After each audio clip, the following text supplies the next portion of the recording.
राधे राधे। जय श्री कृष्णा। पुरुषोत्तम मास का आज तीसरा दिन है और आज आप सुनेंगे पुरुषोत्तम मास का महामत्य के तीसरे दिन की कथा, नए में नरसिंह मेहता की कहानी और श्री श्रीमद्भागवत में व्यास जी का चिंतन और नारद मुनि का प्रकट्य। उसके पहले आज दिनांक 19 मई है, दिन मंगलवार और ज्येष्ठ अधिक मास शुक्ल पक्ष की तृतीया तिथि दोपहर 2:18 तक है। उसके बाद ये समाप्त हो जाएगी। उसके बाद चतुर्थी तिथि आरंभ होगी और आज विनायक चतुर्दशी का व्रत भी है जो भगवान गणपति को समर्पित है। तो आज का ब्रह्म मुहूर्त था 4:11 से 4:59 पर और सूर्योदय सुबह 5:48 तक, सूर्यास्त शाम के 6:58 पर। राहु काल आज का है दोपहर 3 बजे से 4:30 तक रहेगा। आज देर रात 12:39 से भद्रा काल भी लग रहा है। तो आज चलिए आज की कथा, नरसिंह मेहता की कथा मैं शुरू करती हूँ। इसके पहले मैंने नरसिंह मेहता की कहानी सुनाई थी, उसका अगला भाग। नरसिंह मेहता जी का विवाह हो गया और उनके 2 बच्चे भी हुए, एक पुत्री और एक पुत्र। तो नरसिंह मेहता जी अपने काम को अपने बड़े भाई के ने जो उन्हें काम दिया था, उनके पशुओं का पालन भी करते थे और बड़ी ही सावधानी से पशुओं का पालन करते थे। अब अपनी तरफ से वे जानबूझकर कोई भी लापरवाही नहीं करते थे और जब इन सब कामों से उनको फुर्सत मिल जाती तो भजन पूजन करते, कथा कीर्तन में जाते, फिर साधु संग करते। परंतु इसके बावजूद उनकी भाभी उनसे कभी भी संतुष्ट नहीं रहती। उन्हें बराबर कोई ना कोई तंग करने का अवसर उन्हें ढूंढती रहती। और नरसिंह मेहता जी उनके दुष्ट स्वभाव के कारण उनसे बहुत डरते भी थे। अपनी ओर से बराबर ऐसी कोशिश बेचारे करते रहते थे उन्हें कोई शिकायत नहीं मिले, परंतु अधिकतर वो उनके कामों में कोई न कोई खोट निकाल देती और उनसे झगड़ती रहती। और नरसिंह मेहता उन्होंने ऐसा किया कि जब वे तभी घर जाते जब उनके बड़े भाई घर में होते, और जिस दिन सरकारी काम से बड़े भाई बंशीधर कहीं बाहर चले जाते तो उस दिन नरसिंह मेहता जी की बड़ी दुर्दशा हो जाती। और उस दिन गौरी का सारा दिन का क्रोध मानो उसी दिन जाग जाता और बहुत कष्ट पहुंचाती थी और दोनों पति पत्नी को अत्यधिक वे कष्ट पहुंचाती। फिर भी नरसिंह मेहता कहीं विचलित नहीं होते और उनका वे बहुत बड़े ही संतोष से वे अपने समय को काट रहे थे। बंशीधर राजकार्य के लिए कहीं बाहर गए थे और नरसिंह मेहता जी प्रातःकाल घर का काम समाप्त करके घास काटने के लिए गए और प्रायः संध्या के समय वहाँ घास का एक बड़ा भारी गट्ठर लेकर लौटे। घोड़ों के सामने घास डालने के बाद उन्होंने स्नान किया। दिन भर जंगल में घूम घूम कर घास काटते रहने से उन्हें बहुत जोर से भूख लग रही थी, इसलिए उन्होंने अपनी भाभी से भोजन मांगा। भोजन मांगने पर गौरी एकदम क्रोध से भड़क उठी। उनका बोली कि बड़े भगत आए हो, अरे सुबह रोज़ घास काटने का बहाना करके घर से निकल जाते हो, सुबह के गए शाम को घर लौटे हो, इतनी बड़ी गृहस्थी कैसे चलती है? तुम्हें इसकी चिंता भी है? 4 पैसे कमाने की फिक्र तो है नहीं, सिर्फ करताल बजाते हो, नाचना आता है, खाने को के लिए 4 प्राणी भी है, शर्म नहीं आती। अब यह सब घर में नहीं चलेगा, यहाँ से तुम लोग निकल जाओ। मानिक, उनकी पत्नी मानिक बाई दूर खड़ी सारी घटना को देख रही थी। पति के को कुछ न करने के कारण उन्हें बहुत क्षोभ भी रहता था, पर पता नहीं कैसे पत्थर दिल आदमी वे नरसिंह मेहता थे कि उनको कोई भी बात की उन्हें चाहे किसी भी प्रकार की अपमान हो, उन्हें पीड़ा तक उन्हें नहीं सताती। तो और वे सोचते, पत्नी सोचती कि अगर वे भी 2 पैसे कमा के आते तो आज ये सब सुनना तो नहीं पड़ता। भोजन देने के बदले भौजाई भाभी जिस तरह से पेश आती हैं वो न उससे वैसे तो ना आती। तो उस दिन नरसिंह मेहता जी ने अपने आप को अपमानित महसूस किया।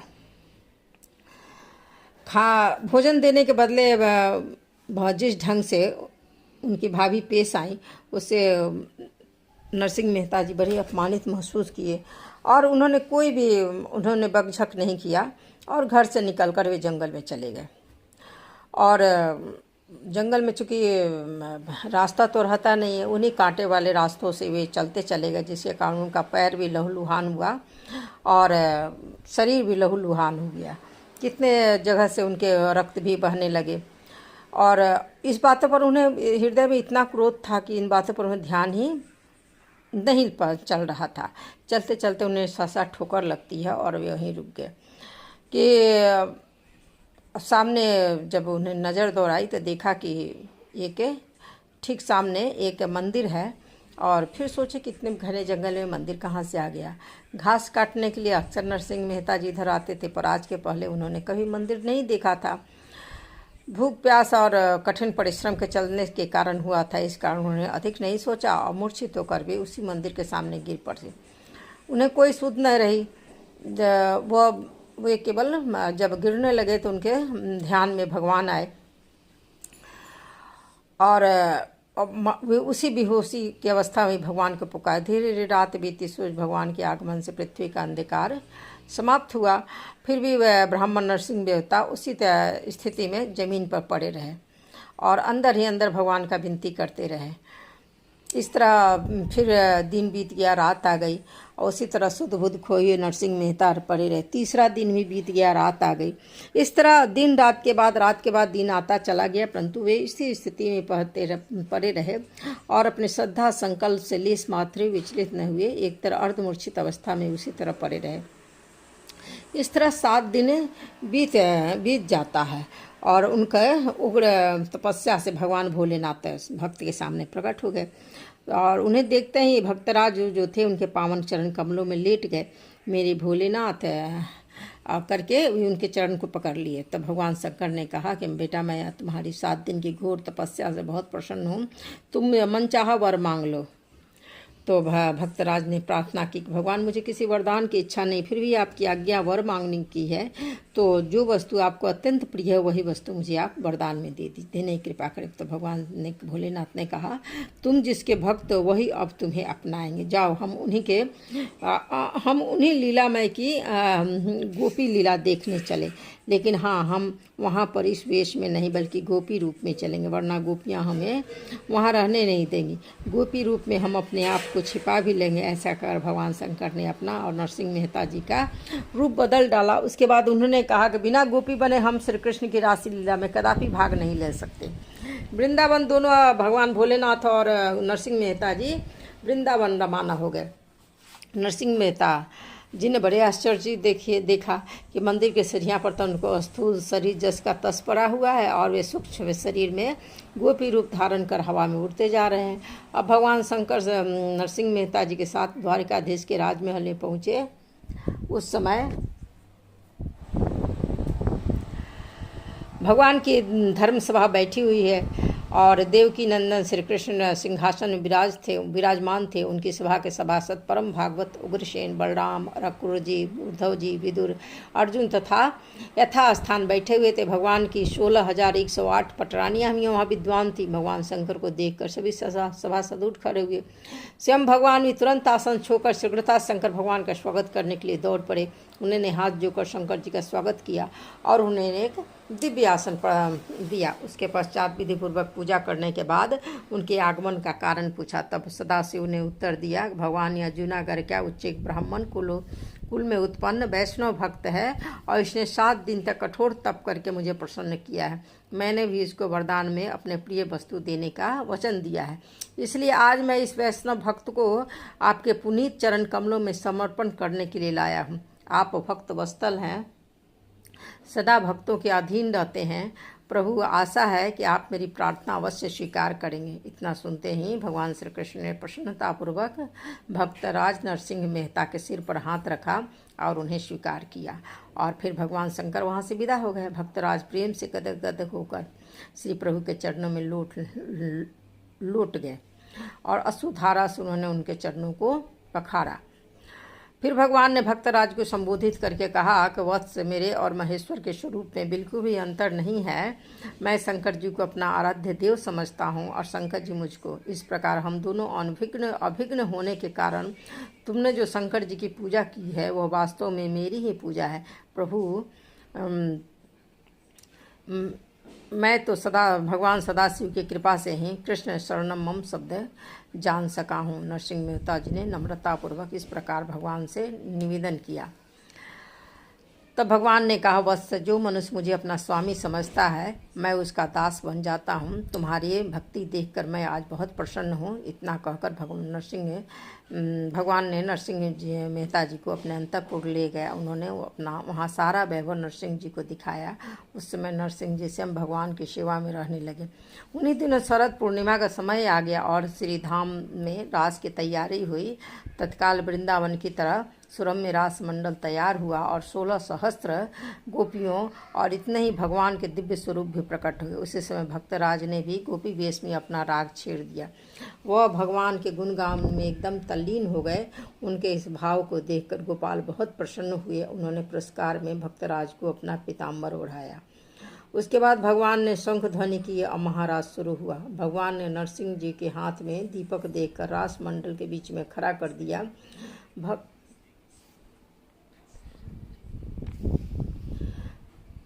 भक्तराज तो रास देखने में तन्मय हो गए। अचानक दीपक की जलती हुई शिखा उनके हाथ के वस्त्रों में लग गई। बस उनका हाथ दीपक की तरह जलने लगा, हाथ ही मसाल बन गया। लेकिन भक्तराज जो कि रास देखने में तन्मय थे कि उन्हें इस बात की बिल्कुल भी सुध नहीं रही कि उनका हाथ जल रहा है। उनका मन तो श्री प्रभु के साथ एकाकार हो गया था। शरीर के साथ मानो उनका कोई संबंध ही नहीं था। इसलिए वह एक भाव के अंत तक रास दर्शन करते रहे। उनका चित्त एक क्षण के लिए विचलित नहीं हुआ। अंत में रासलीला समाप्त हो गई और भगवान की दृष्टि नरसिंह जी के जलते हुए हाथ पर पड़ी। उन्होंने आगे बढ़कर हाथ की आग को बुझाया और प्रेम से उनके जलते हुए हाथ पर हाथ फेर कर उनकी सारी पीड़ा दूर कर दी। भक्तराज अभी तक तन्मय ही थे रासलीला में। उनके तन्मयता देखकर रुक्मिणी जी आदि महादेवियों को बड़ा आश्चर्य हुआ। माता रुक्मिणी जी ने प्रसन्न होकर अपना हार उतार कर भक्तराज को पहना दिया। फिर तो भगवान ने भी भक्तराज की भूरी भूरी प्रशंसा की और भगवान बोले कि भक्त नरसिंह को मेरे समान ही जानो। ऐसा कहकर उन्हें अत्यंत सम्मान प्रदान किया। इस प्रकार आनंदोत्सव, भगवत दर्शन और भगवत सेवा में नरसिंह जी को प्रायः 1 मास का समय व्यतीत हो गया। लेकिन उन्हें यह समय एक निमेष में ही पता ही नहीं चला। एक दिन वह बैठे बैठे भगवान की चरण सेवा कर रहे थे कि अचानक उनका ध्यान अपने सौभाग्य पर गया और सोचने लगे, अब मैं तो बड़ा धन्य हूँ। मुझे साक्षात लक्ष्मी देव मुनियों को भी दुर्लभ भगवान की चरण सेवा करने का अवसर प्राप्त हुआ, परंतु ऐसा सौभाग्य तो मुझे अपनी भौजाई की कृपा से ही प्राप्त हुआ है। इसलिए मुझे तो उन्हीं का उपकार मानना चाहिए। भक्तराज जी के हृदय में अपनी भाभी के लिए जो उनका कठोर व्यवहार था उसके प्रति लेस मात्र भी दुख या क्रोध नहीं था। इतना सब कुछ हो चुका था, परंतु फिर भी ये अपनी भाभी का ही आशीर्वाद मानते थे, उन्हीं की कृपा मानते थे। अगर वे इस प्रकार उन्हें उलाहना न देती तो आज उन्हें भगवान के दर्शन न हुए होते। भक्तराज इसी विचार में डूबे हुए थे कि अचानक उन्हें भगवान की मधुर वाणी सुनाई दी। भगवान कह रहे थे, वत्स, तुम्हारी सेवा और एकांत भक्ति विषय में बहुत प्रसन्न हूँ। कहो तुम क्या चाहते हो।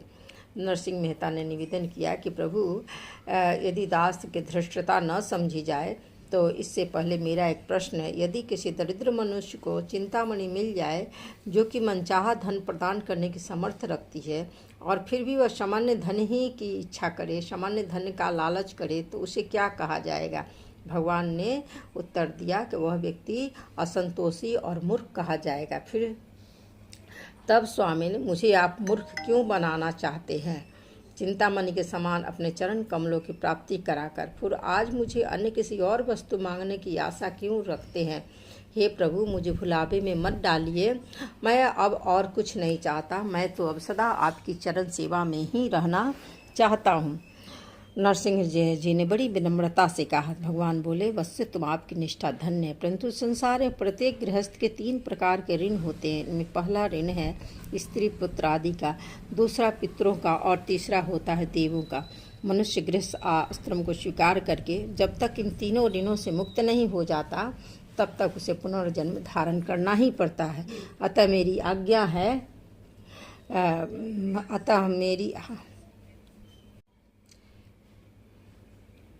कि मृत्युलोक में जाकर तुम इन तीनों ऋणों से मुक्त हो जाओ, भगवान ने कहा। तो प्रभु की ऐसी वाणी सुनकर नरसिंह मेहता जी को बड़ा ही दुख हुआ। भगवान से अलग होना, उनका वियोग होना उनके लिए असहनीय था। इसलिए उन्होंने सजल नेत्रों से कहा, उनकी आंखों में आंसू भर आए। बोले, प्रभु, आपके चरणों की धूलि प्राप्त होने पर भी क्या कोई ऋण शेष रह सकता है? नाथ ऐसी आज्ञा देकर आप मुझे पुनः संसार में मत फंसाइए। मैं तो संसार से त्रस्त होकर आपके चरणों में आया हूँ और आपके चरणों से विमुख होकर मैं पुनः संसार के व्यवहारिक कार्यों में नहीं फंसना चाहता हूँ। भक्तराज की ऐसी हठ देखकर भगवान ने कहा, भक्तराज सत्य है, मेरी शरण प्राप्त होने पर जीव तमाम ऋण बंधन से मुक्त हो जाता है। फिर उसके ऊपर कोई ऋण शेष नहीं रहता। फिर भी तुम अपने ऊपर कोई ऋण मत समझो, लेकिन लोक संग्रह के लिए ऋणों से मुक्त होना ही चाहिए।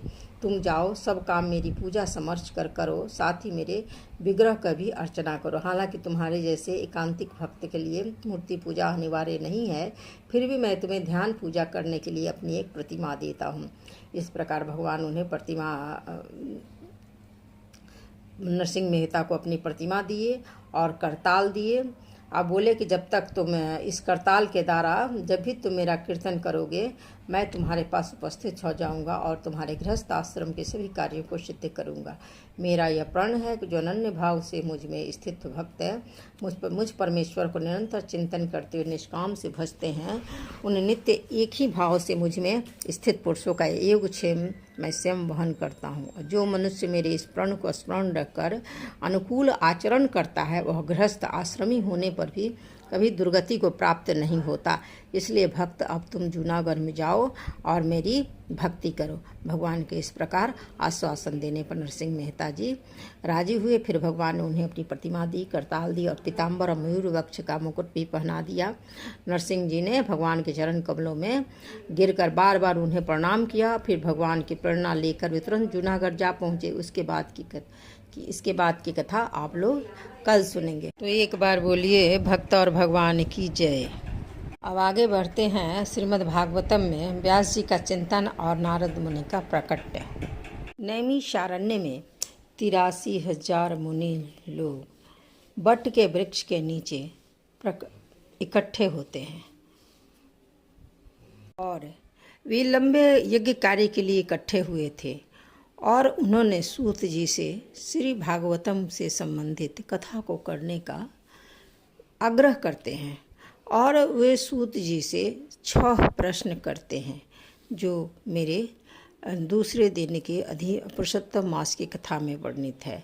अब आगे तो सूत जी उन 6 प्रश्न के उत्तर को देने का कोशिश करते हैं। जब उनके प्रश्नों का उचित समाधान करने में करते हैं वे, तो तब जब ये बोलते हैं सूत जी, तो सभी जो शौनक आदि जो ऋषि थे वे सभी इन्हें बधाई देते हैं। उन्होंने कहा कि शील सूत गोस्वामी को इस प्रकार बोलते देखकर दीर्घकालीन यज्ञोत्सव में लगे हुए समस्त ऋषियों में विद्वान तथा वयोवृद्ध अग्रणीय शौनक मुनि ने शील सूत गोस्वामी को संबोधित करते हुए उन्होंने बधाई दिया और उन्होंने कहा कि हे सूत गोस्वामी, जो बोल सकते हैं तथा सुना सकते हैं, उन सब में आप सर्वाधिक भाग्यशाली तथा सम्माननीय हैं। कृपा करके श्रीमद् भागवतम का पुण्य संदेश कहें, जिसे महान तथा शक्ति संपन्न ऋषि शील सुखदेव स्वामी ने सुनाया था। यह कथा सर्वप्रथम किस युग में तथा किस स्थान में प्रारंभ हुई और किस कारण इसे प्रारंभ किया गया, महामुनि कृष्णद्वैपायन शील व्यास देव ने इस साहित्य को संकलित करने की प्रेरणा कहाँ से प्राप्त की। उनके पुत्र महान भक्त समदर्शी ब्रह्मवादी थे, जिनका मन सदैव निर्गुण ब्रह्मवाद में केंद्रित रहता था। वे संसारिक कर्मों से परे थे, लेकिन प्रकट होने न होने के कारण वे अज्ञानी जैसे लगते थे। जब शील व्यास देव अपने पुत्र के पीछे पीछे जा रहे थे, तो नग्न स्नान कर रही सुंदर तरुणियों ने वस्त्रों से अपने शरीर को ढक लिया। यद्यपि शील व्यास देव जी स्वयं नग्न न थे, लेकिन जब उनका पुत्र वहां से गुजरा तब उन्होंने वैसा नहीं किया था। मुनि ने इसके बारे में पूछा तो तरुणियों ने उत्तर दिया कि उनका पुत्र पवित्र है, और जब वह उनकी ओर देख रहा था तो उसने स्त्री तथा पुरुष में कोई भेद नहीं माना, लेकिन मुनि भेद मान रहे हैं। कुरु और जंगल प्रदेशों में जंगल प्रदेशों में पागल, गूंगे तथा मूढ़ की भांति घूमने के पश्चात शील सुखदेव हस्तिनापुर नगर में प्रविष्ट हुए, तो वहाँ के नागरिकों ने उन्हें कैसे पहचाना। राजा परीक्षित की इस महामुनि से कैसे भेंट हुई, जिसके फलस्वरूप वेदों के इस महान दिव्य सार श्री भागवतम का वाचन संभव हो सका। ये शील सुखदेव स्वामी किसी गृहस्थ के द्वार पर उतनी ही देर रुकते थे जितने समय में एक गाय दूही जा सकती है। वे उस घर को पवित्र करने हेतु ही ऐसा करते थे। कहा जाता है कि महाराज परीक्षित उच्च कोटि के भगवत भक्त थे और उनके जन्म तथा कर्म अत्यंत आश्चर्यजनक थे। कृपया उनके विषय में भी हमें बताइए। महाराज परीक्षित एक महान सम्राट थे और उनके पास उपार्जित राज्य के समस्त ऐश्वर्य थे। वे इतने श्रेष्ठ थे कि उनसे पांडुवंश की प्रतिष्ठा बढ़ ही रही थी। तो फिर वे सब कुछ त्याग कर गंगा नदी के तट पर बैठकर क्यों आमरण उपवास करने लगे। वे इतने बड़े सम्राट थे कि उनके सभी शत्रु आकर अपनी भलाई के लिए उनके चरणों पर अपना शीश झुकाते थे और अपनी समस्त संपत्ति अर्पित करते थे। वे तरुण और शक्तिशाली थे और उनके पास अलभ्य राजसी ऐश्वर्य था। तो फिर वे अपना सर्वस्व, यहाँ तक कि अपना जीवन भी क्यों त्यागना चाहते थे। जो मनुष्य भगवत कार्य में अनुरक्त रहते हैं वे दूसरों के कल्याण, उन्नति तथा सुख के लिए ही जीवित रहते हैं। वे किसी स्वार्थवश जीवित नहीं रहते। अतएव राजा ने समस्त सांसारिक वैभव की आसक्ति से मुक्त होते हुए भी अपने उस मर्त्य शरीर को क्यों त्यागा जो दूसरों के लिए आश्रय था। हम जानते हैं कि आप वेदों के कुछ भागों को छोड़कर अन्य समस्त विषयों के अर्थ में दक्ष हैं। अतएव आप उन सभी प्रश्नों की स्पष्ट व्याख्या कर सकते हैं जिन्हें हमने आपसे पूछा है। शील सूत गोस्वामी ने कहा कि जिस समय दूसरे द्वापर युग ने तीसरे युग का अतिक्रमण किया तब वसु की पुत्री सत्यवती की कोख से पराशर द्वारा महान ऋषि शील व्यासदेव ने जन्म लिया। एक बार सूर्योदय के समय शील व्यासदेव जी ने सरस्वती के जल से प्रातःकालीन आमंचन किया और मन एकाग्र करने हेतु वे एकांत में बैठ गए। महर्षि शील व्यासदेव जी ने युग के कर्तव्यों में दोष देखे। काल की अदृश्य शक्ति के कारण पृथ्वी पर विभिन्न युगों में ऐसा होता है। परम ज्ञानी ऋषि अपनी दिव्य दृष्टि से युग के प्रभाव से प्रत्येक भौतिक वस्तु की अवनति को देख सकते थे। वे यह भी देख सकते थे कि श्रद्धा विहीन व्यक्तियों की आयु छिन्न होगी और वे सत्य गुण के अभाव में के कारण अधीर रहेंगे। इस प्रकार उन्होंने समस्त वर्णों तथा आश्रमों के मनुष्यों के कल्याण पर उन्होंने विचार किया। उन्होंने देखा कि वेदों में वर्णित यज्ञ वे साधन जिनसे मनुष्यों की वृत्तियों को शुद्ध बनाया जा सकता है। इस विधि को सरल बनाने के लिए ही उन्होंने एक वेद को 4 भाग कर दिए जिससे वे मनुष्यों के बीच फैल सके। मूल ज्ञान के स्रोतों के 4 पृथक विभाग किए, लेकिन पुराणों में वर्णित ऐतिहासिक तथ्य तथा प्रमाणिक कथाएं पंचवेद कहलाती हैं। वेदों के 4 खंडों में विभाजित हो जाने के पश्चात पैल ऋषि ऋग्वेद के आचार्य बने और जैमिनी सामवेद के, यजुर्वेद में एकमात्र वैशंपायन यशस्वी हुए। अत्यंत समर्पित भाव से सेवा करने वाले सुमंतु मुनि अंगिरा को अथर्ववेद सौंपा गया और मेरे पिता रोमहर्षण को पुराण तथा इतिहास सौंपे गए। इन सब विद्वानों ने अपनी पारी में उन्हें सौंपे गए वेदों को अपने अनेक शिष्यों, प्रशिष्यों और तथा उनके भी शिष्यों को प्रदान किया और इस प्रकार वैदिक अनुयायियों की अपनी अपनी शाखाएं बनी। इस प्रकार अज्ञानी जन समूह पर अत्यंत कृपालु ऋषि शील व्यासदेव जी ने वेदों का संकलन किया जिससे अल्प बुद्धि वाले मनुष्य भी उनको आत्मसात कर सके। महर्षि ने अनुकंपावश हितकर समझा कि वह मनुष्यों के जीवन का परम लक्ष्य प्राप्त करने में सहायक होगा। इस प्रकार उन्होंने स्त्रियों, शूद्रों तथा द्विज बंधुओं के लिए महाभारत नामक एक ऐतिहासिक कथा का भी संकलन किया। हे ब्राह्मण, यद्यपि वे समस्त प्रजा के समस्त कल्याण में लगे हुए रहे तो भी उनका मन संतुष्ट नहीं हुआ। इस प्रकार मन में असंतुष्ट होने के कारण ऋषि ने तुरंत विचार करना प्रारंभ किया। क्योंकि वे धर्म के सार के ज्ञाता थे, उन्होंने मन ही मन कहा, मैंने कठिन व्रतों का पालन करते हुए वेदों की, गुरु की तथा यज्ञ वेदी की निष्कपट पूजा की। मैंने अनुशासन का भी पालन किया है और महाभारत की व्याख्या के माध्यम से शिष्य परंपरा को अभिव्यक्ति भी दी है, जिससे स्त्रियां, शूद्र तथा अन्य मनुष्य भी धर्म के मार्ग का अवलोकन कर सकते हैं। वेदों के लिए जितनी बातों की आवश्यकता है, यद्यपि मैं उनसे पूर्ण रूप से सचेत हूँ, फिर भी मैं अपूर्णता का अनुभव कर रहा हूँ। हो सकता है ऐसा इसलिए हो कि मैंने श्री भगवान की भक्ति का विशेष रूप से कोई संकेत नहीं किया, जो सिद्ध जीवों तथा अच्युत श्री भगवान दोनों को प्रिय हैं। जैसा कि पूर्व में कहा जा चुका है, शील व्यास देव जी अपने दोषों के विषय में अफसोस कर रहे हैं। उसी समय सरस्वती नदी के तट पर स्थित कृष्ण दैप्यायन शील व्यास देव जी की कुटिया में श्री नारद मुनि पधारते हैं।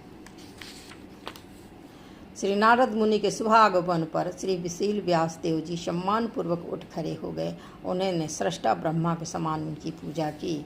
शील सुत गोस्वामी ने कहा, इस प्रकार देवर्षि नारद मुनि सुखपूर्वक बैठ गए और मुस्कुराते हुए ब्रह्मर्षि शील व्यास देव जी को संबोधित किया। पराशर पुत्र शील व्यास देव जी को संबोधित करते हुए श्री नारद मुनि ने पूछा, क्या आप मन या शरीर को आत्म साक्षात्कार का लक्ष्य बनाकर संतुष्ट हैं? आपकी जिज्ञासाएं पूर्ण हैं और आपका अध्ययन भी अच्छी तरह से पूरा हो चुका है। इसमें संदेह नहीं है कि आपने एक महान एवं अद्भुत ग्रंथ महाभारत तैयार किया है, जो सभी प्रकार के वैश्विक फलों की विशद व्याख्या से युक्त है। आपने निरंकार ब्रह्म विषयक एवं उससे प्राप्त होने वाले ज्ञान को अच्छी तरह से लिपिबद्ध किया है। तो इतना सब होते हुए भी हे मेरे प्रभु, आपने अपने आप को व्यर्थ समझकर निराश होने की क्या बात है? तो व्यास जी ने बोला, आपने मेरे विषय में जो कुछ भी कहा वह सब सत्य है। पूर्ण इन सब के बावजूद मैं संतुष्ट नहीं हूँ। मैं आपसे अपने असंतोष के मूल कारण के विषय में पूछ रहा हूँ, क्योंकि आप ब्रह्मा की संतान होने के कारण अगाध ज्ञान से युक्त व्यक्ति हैं। हे प्रभु, आप जो कुछ भी सोचनी गोपनीय है वह सब आपको ज्ञात है, क्योंकि आप भौतिक जगत के सृष्टा तथा संहारक एवं आध्यात्मिक जगत के पालक आदि भगवान की पूजा करते हैं, जो भौतिक प्रकृति के तीनों गुणों से परे हैं। आप सूर्य की तरह तीनों लोकों में विचरण भी करते हैं और वायु की तरह प्रत्येक व्यक्ति के अंदर प्रवेश भी कर सकते हैं। इसलिए आप सर्वव्यापी परमात्मा के तुल्य हैं। अतः आपसे प्रार्थना है कि नियमों और व्रतों का पालन करते हुए दिव्यता में लीन रहने पर भी मुझ में जो कमी हो उसे ढूंढ निकालिए। नारद मुनि ने कहा कि वास्तव में आपने श्री भगवान की अलौकिक तथा निर्मल महिमा का प्रसार नहीं किया। जो दर्शन परमेश्वर की दिव्य इंद्रियों को संतुष्ट नहीं कर पाता वह व्यर्थ ही समझा जाता है। हे महामुनि, यद्यपि आपने धार्मिक कृत्य इत्यादि 4 पुरुषार्थों का विस्तार से वर्णन किया है, किंतु आपने परम भगवान श्री वासुदेव की महिमा का वर्णन नहीं किया है।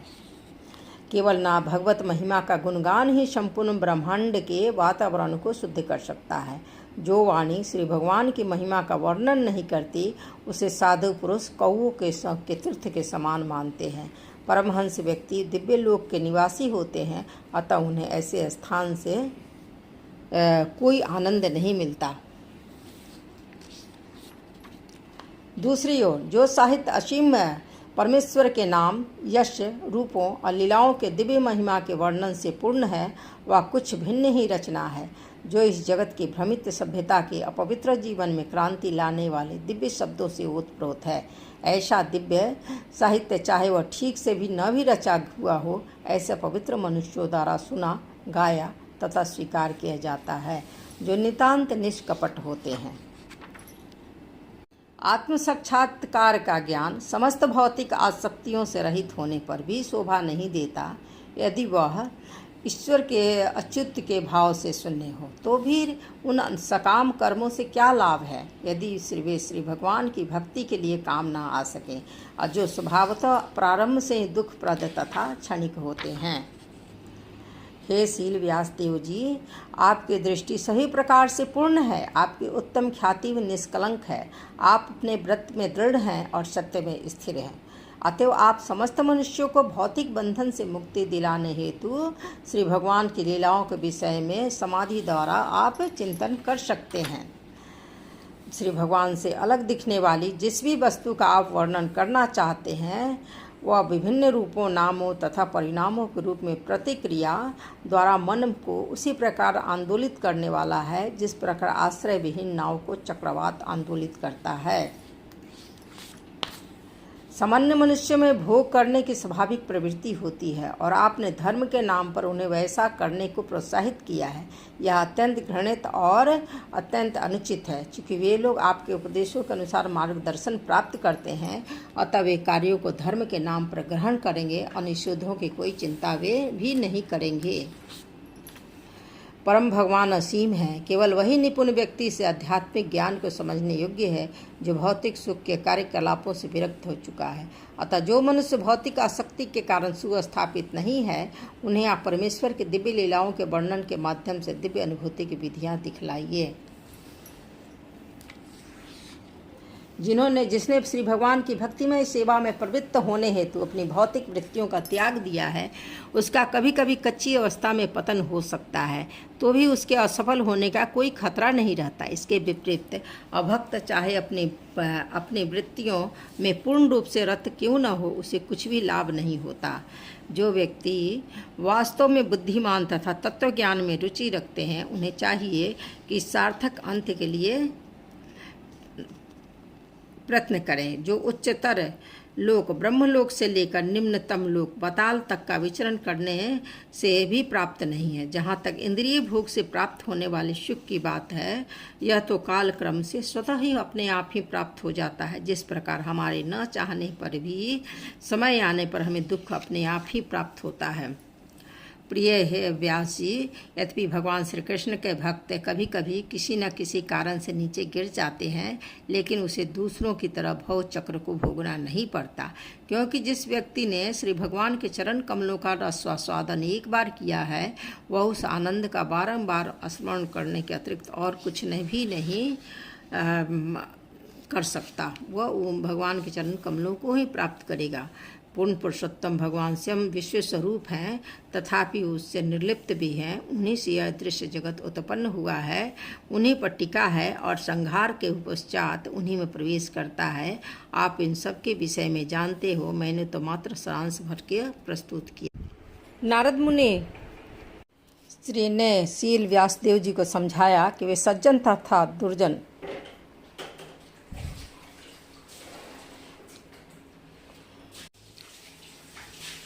सभी 8 प्रकार के मनुष्यों का कल्याण करने हेतु श्री भगवान की महिमा का वर्णन करें। इसलिए श्रीमद् भागवत किन्हीं विशेष श्रेणी या संप्रदाय के मनुष्यों के निमित्त नहीं है। यह तो उस सत्यनिष्ठ व्यक्ति के लिए है जो सचमुच अपने कल्याण तथा मन की शांति का इच्छुक है। उन्होंने अपने व्यवहारिक अनुभवों से निश्चित रूप से प्रमाणित किया कि भौतिक कर्म की सभी समस्याओं का मूल समाधान परमेश्वर की दिव्य महिमा को दूर दूर तक प्रसारित करने में है। सज्जनों की 4 श्रेणियां होती हैं और दुर्जनों की इतनी ही श्रेणियां। चारों श्रेणियों के सज्जन सर्वशक्तिमान ईश्वर की सत्ता को तब स्वीकार करते हैं जब वे विपत्ति में पड़ते हैं। दूसरा, जब उन्हें धन की आवश्यकता होती है। तीसरा, जब वे ज्ञान में उन्नत बनते हैं। चौथा, जब वे ईश्वर के विषय में अधिकाधिक जानना चाहते हैं, अतः वे प्रेरणावश श्री भगवान की शरण ग्रहण करते हैं। इस प्रकार नारद मुनि और शील व्यासदेव जी को उपदेश देते हैं कि वे श्री भगवान के दिव्य ज्ञान का प्रसार उस विशाल दैविक ज्ञान के संदर्भ में करें जिन्हें उन्होंने पहले से ही प्राप्त कर रखा है। जय श्री कृष्णा। राधे राधे।